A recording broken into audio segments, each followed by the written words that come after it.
બહુ સારી વાત કરી ભાઈએ કે આપણે ખેડૂત કોઈના બાપથી બિયાતો નથી. ખેડૂત જે કરી શકે એ કોઈ ન કરી શકે, કેમ કે ખેડૂત છે એ ધૂળમાંથી ધાન પકાવી શકે, બાકી કોઈની તાકાત નથી. એટલે કોઈ પણ દમનગીરી કે કોઈ પણ સરકાર પ્રશાસન ખેડૂત ઉપર અત્યાચાર કરે તો ખેડૂતને હવે આગળની લડાઈ જે આપણે લડવાની છે ઈ ભીખ માંગીને નથી લડવાની. હવે આપણે આ હક માંગવાનો છે અને આ હક નહીં મળે માંગવાથી તો આને છીની લેવાનો છે. તૈયાર છો બધા? એના માટે સામ દામ દંડ ભેદ જે અપનાવવો પડે એ અપનાવશો. હાઈવે જામ કરવો પડે હાઈવે જામ કરશો, જે કરવું હોય ને એ કરશો. અને સરકારને પ્રશાસનને ખેડૂત ઉપર ગોળી ચલાવી હોય ગોળી ચલાવે, જલિયાવાલા બાગ બનાવે હોય જલિયાવાલા બાગ બનાવે, પણ આ જગતના તાતને ખેડૂત પુત્ર તરીકે કોઈ પાર્ટી નહીં, કોઈ પોલિટિક્સ નહીં, કોઈ સંગઠન નહીં, ખેડૂત પુત્ર તરીકે ન્યાય અપાવીને જ રહેશું. આ બધા આપણે સાથે મળીને સંકલ્પ લઈએ તો જ આ લડાઈ આપશે જીતશું. આ લડાઈમાં આપ સર્વે તૈયાર છો? એડી ચોટીની લડાઈ લડવા સુધી તૈયાર છો?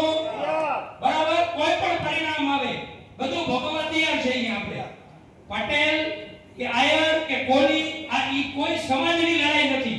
આ માત્ર ને માત્ર ખેડૂત પુત્રની ખેડૂતોની લડાઈ છે.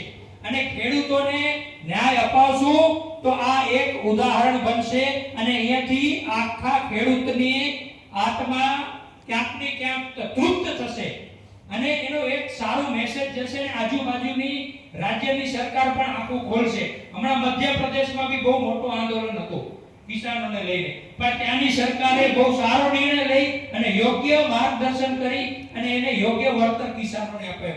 મહારાષ્ટ્રમાં પણ કરોડોનો પેકેજ જાહેર થયું. તો આ બધું થઈ શકે છે. તો આ પ્રાઇવેટ કંપની સરકારને તો આપણે માંગતા નથી. આ અદાણી પ્રાઇવેટ કંપની છે, નફો કરવાની છે, તો એના નફામાંથી આપણે આપણો હક માંગી રહ્યા કે તું મારી જમીનમાં જે તારો વેપાર વધારીશ કે વેપાર નાખે એમાંથી તારે મને દેવાનો, ઘરમાંથી નથી દેવાનો. સરકારની તિજોરી ખાલી કરવા માટે આપણે કઈ આંદોલન નથી કરી રહ્યા. આપણે આપણી આવનાર ભવિષ્યને, આવનાર પેઢીને સુરક્ષિત કરવા માટે અમારી બાપ દાદાની 7 પેઢીની જમીન અમે સાચવીને બેઠા છો અને તમે કાલ આવી દમનગીરી કરી અને પડાવી જાઓ ઈ સાચી લેવામાં નહીં આવે. એટલે સરકાર, પ્રશાસન, કલેક્ટર, સંબંધિત કંપનીઓ આના ઉપર ધ્યાન આપે કે આ લડાઈ ઉગ્ર થાય એના પહેલા યોગ્ય નિર્ણય લ્યો, નહીં તો આવનાર સમયમાં સામે સામી પછી મોરે મોરો કહેવાય ને, મોરે મોરો જવા દેશું આપણે. જે થવાનું હોય થાય. આટલું જ